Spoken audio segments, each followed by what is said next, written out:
Hey everybody, welcome to Diary of a Young Blessed Mother. I'm excited. I have a testimony to share with y'all. So this one is gonna be fairly quick.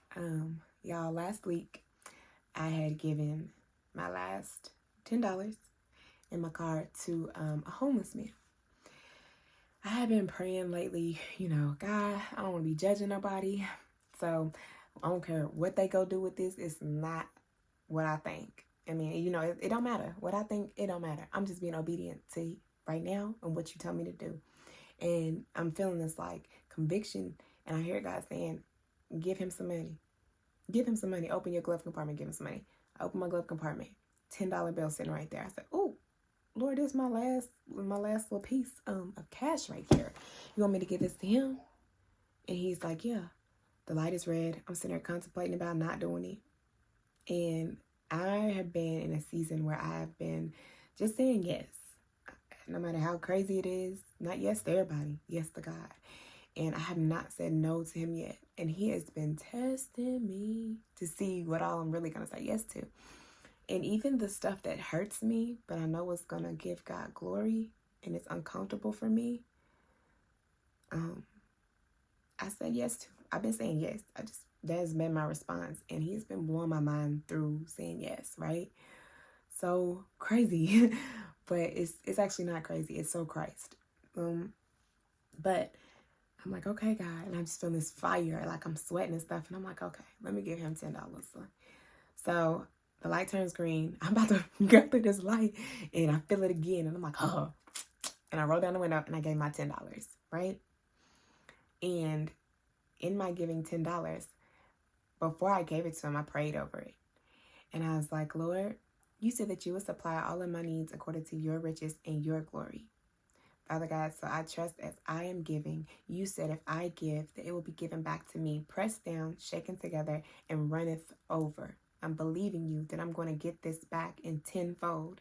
Then I said, wait, you've been telling me be specific with my prayers lately. And then you told me to try you, put you to the test. That's what his word says in Malachi. Try me, put me to the test. And so I said, I'm trying you and I'm putting you to the test. I want it back 100-fold. And it also says that in the Bible. I'm forgetting where right now. I think it's Mark. It's in Mark. I can't think where, but y'all can look it up. But whatever you give to God give to his people for his name's sake, for his glory, it will be given back to you 100-fold. So I'm standing on his word, right? That's what he told me to do. Y'all remember a couple weeks ago, he told me, eat my word, believe my word, speak my word, manifest my word, period. My word. Don't be speaking just words, baby. I need you to speak my word. My word has power. I move on my word. I am Lord of Heaven's army. My words are like missiles. They're like soldiers. They go out when I send them out. When I hear my word, when my word is brought back to my remembrance, and I remember, oh yeah, I'm not a man that I lie. I even put that on myself because there's nobody else to swear to. I had to swear it on myself. I'm big God. I make things do what it do. What I say is final. Nothing's added or subtracted to it. My word is my bond. They're soldiers. They're missiles. They don't go out without accomplishing everything that I sent them out to do. They on assignment and they never fail. Okay, they are victorious. These are blessed and anointed missiles. My word pack a punch. My word is final. My plans only succeed. Only my plans succeed. And I'm not a man that I would lie. I'm not the son of man that I repent. I change my mind. Have I ever failed to act? Is anything too hard for me? Speak my word, girl, and watch. So he been telling me to do that, and I have, y'all. So I said I want it back 100-fold, and I gave it to this man.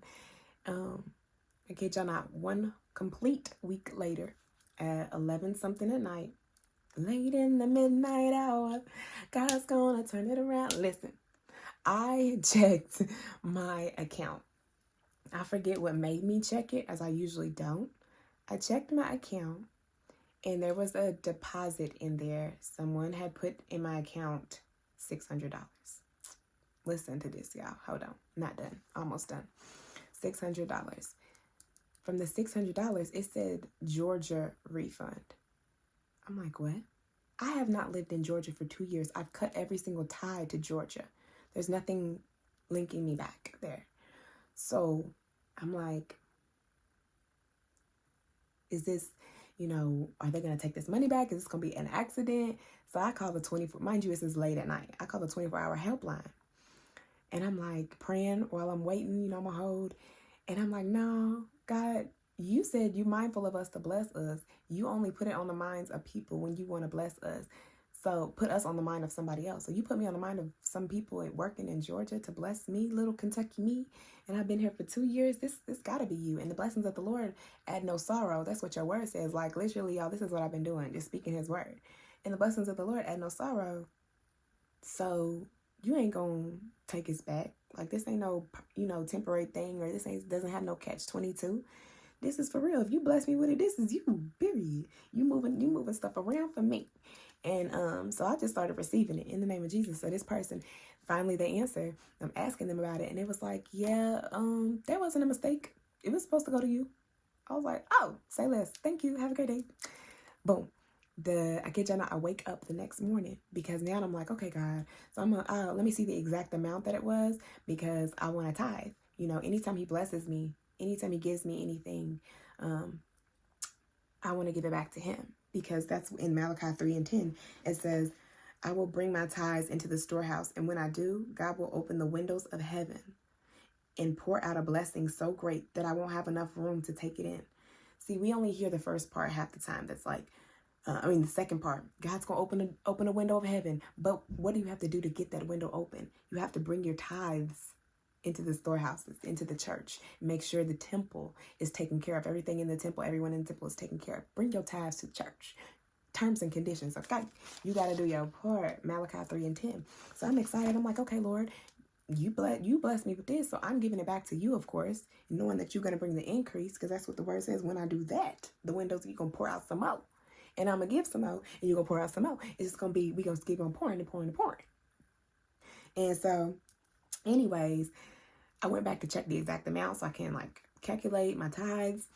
And for this coming Sunday, y'all, I go back and check $400 more added to my account from the same people.